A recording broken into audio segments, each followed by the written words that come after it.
So, he said 20 USA dollars because Ron is up in Canada listening to the show. So I appreciate you, Ron, for doing that. But $20 you already putting in Raps and 5. So here's what matchup. Obviously, you have a tremendous advantage with Steph Curry. You have a great advantage, with the rest of the guys like Draymond, Clay, and Iguodala and all that stuff. On the other side, you got Kawhi, who has been basically fearless of anyone and basically been a problem for anyone. So I just don't want people to discount the Raptors and just think this is going to be an easy win. One of the big things that I'm going to point out that I really haven't heard a lot of people talk about, they talked about, going at Steph and sending different people at him, making it hard for him on defense, when he's not playing offensively, try to, take advantage of him. And other things, going on with the Warriors. But the one thing that I have not heard with this matchup that I think that could help the Toronto Raptors in this series, and they're going to need it. I talked about it before. I even talked about it when they first, signed Boogie and had their Monster Five, if you will, is that to have that, you had to sacrifice something, and that was their bench. So you have guys like Jordan Bell, you have guys like Sean Livingston, which he's not the same Sean Livingston that he once were. They went and got Bogut back, and you got a few other guys coming off the bench and Looney and everything. So if you look at the benches, you would think that. And I would assume that a lot of people would agree with me on here is that the Toronto Raptors bench would have the advantage. So your second unit is going to be very vital. You're going to have to overcome those runs. They are going to happen.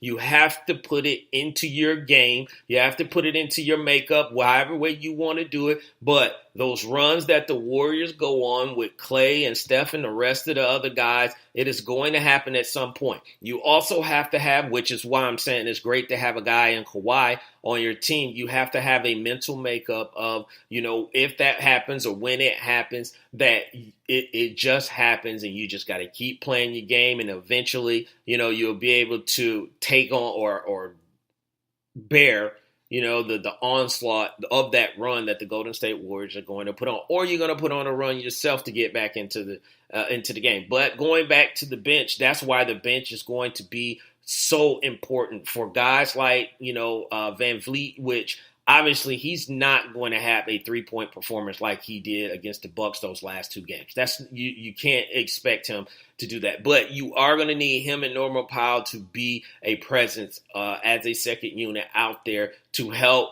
set the tone. If the Raptors get up, you want to keep the pressure on the Warriors because, again, they're going to make a run. They're going to, come back. They're going to get close. They're going to put the pressure on you, and it's what happens after that. The other thing for the Raptors in this game, I've talked about how Kawhi has did this, Kawhi has done that. He's awesome, and I on social media in that Bucks game, it looks like Kawhi was the MVP and all that. He's going to need some help. He is going to need some help.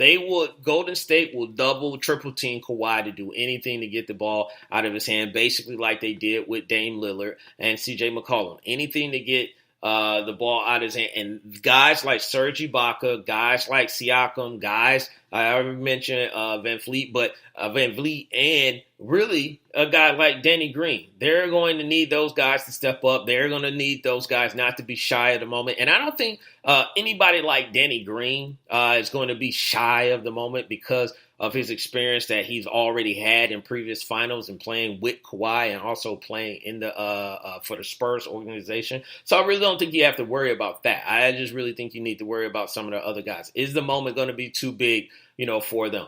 Will we have a situation with Kyle Lowry like we have had, previously? I hope not, because I don't want something like that to happen to Kyle to get to this moment and then you start struggling and everything. But this is what the Raptors are going to need. So they're going to need their bench. They're going to need guys to be able to step up, and they're going to need guys to not be afraid of the moment. So, and If you got a little Drake out there, with his antics and all that stuff, that doesn't hurt as well. Now, on the flip side, the Warriors, they just need to be the Warriors. Basically, what they've been doing. Do what they did to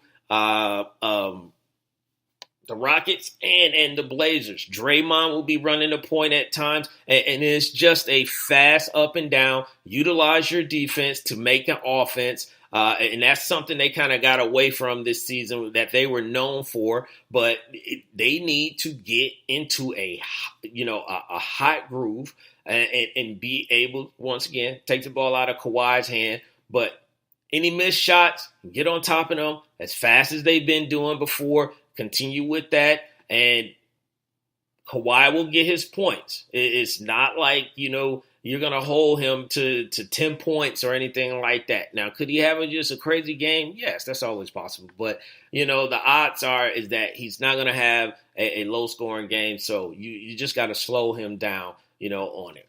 So I'm excited. And having all said all that, I need to go ahead and make my pick right now before the series starts, so no one can be saying, oh, Jelani flipped and all this stuff and all that. So here's my pick for the NBA Finals.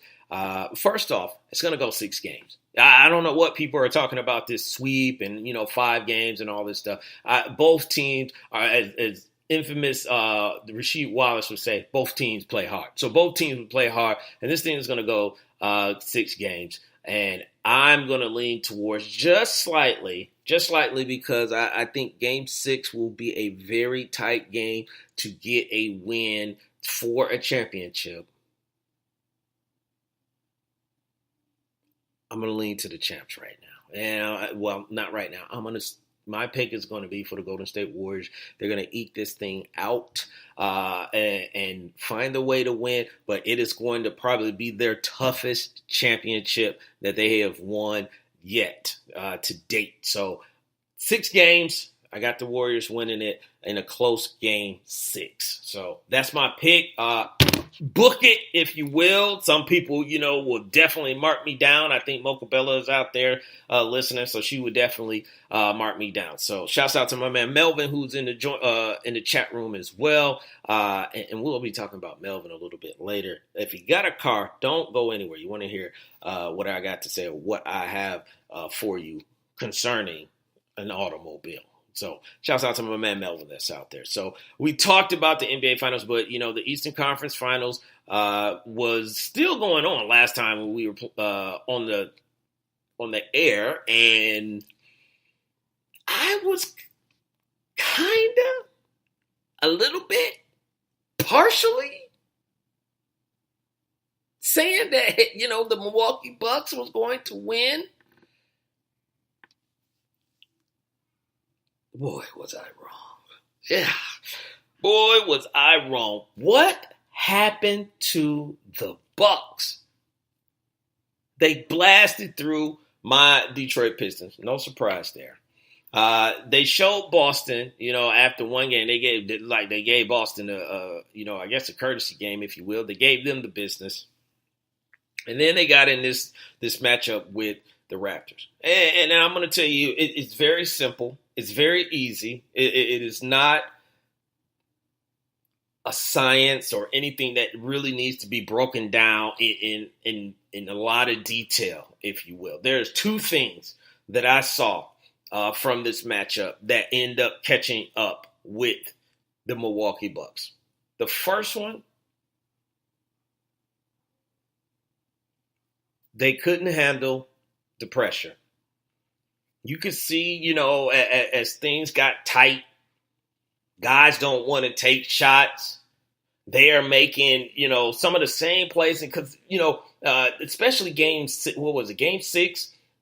And they were up, I want to say 15, 17 points. And everything was working fine. Then things started falling apart for them. But they continued to do the same things that were not working at that time.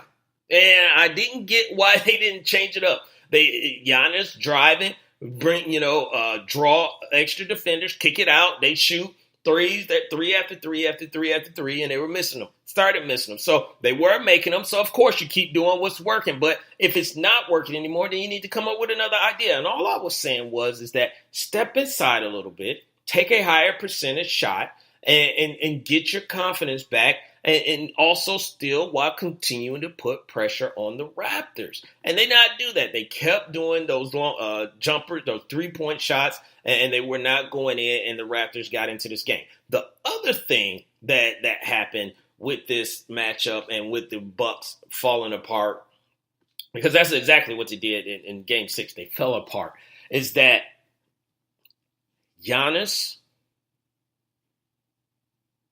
they made him basically one-dimensional. I talked about guys not wanting to take shots. It was plenty of shots that Giannis could have pulled up, but he did not want to take those shots. I don't know if he was, really comfortable with creating a shot, if you will. And then when he was taking outside shots, I didn't see any confidence, as far as I know this is going to go in. And this is the maturation process. This is the learning process in which you have to go through. I thought they were going to be able to get through this round and possibly, experience that against the Warriors for them to come back. But Kawhi, being a former NBA Finals MVP himself, he didn't. He showed Giannis, this is how you do it. This is how it's done. This is when you are the man, when you are, up for all these accolades, when everybody is talking about you, and when your team needs you, you have to figure out a way to win the game. There was the other stuff that happened in this game. You're letting Kawhi out hustle you. He's getting rebounds on free throw shots where he's at the line, which should never happen in the situation, that they were in. You had, like I said, Giannis not really taking, shots. Guys didn't want to take shots. They were missing. And the last thing, for the Bucks that I thought was a problem was the last 2 minutes of Game 6, where Coach Bud, I asked this on social media. Is it time right now for the last 2 minutes? Should Giannis be guarding Kawhi Leonard at this point? Because Kawhi was killing him. Malcolm Brogdon, it wasn't like he was doing a horrible job. It's just that's how bad Kawhi was beating folks.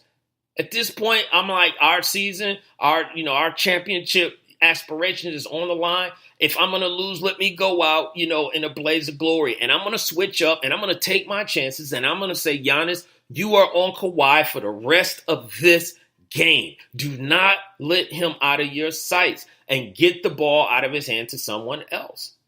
And that just did not happen. They kept playing Malcolm Brogdon on Giannis, on Kawhi, and he killed the Milwaukee Bucks. So very simple. I guess I said three things. I said two, but adjustments, Giannis being made to be one-dimensional, and not being able to handle the pressure. Those are the three things to me that is the reason why the Bucks lost this series. Now, the good thing about this is that they've seen what they are capable of doing, and I do think over this offseason, the things that were pointed out about Giannis, I don't think that's going to happen again.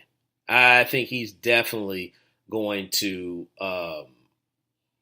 make up or correct those mistakes this offseason to come back and be even more of a beast than what he is. So for them, the biggest thing is keeping that team intact.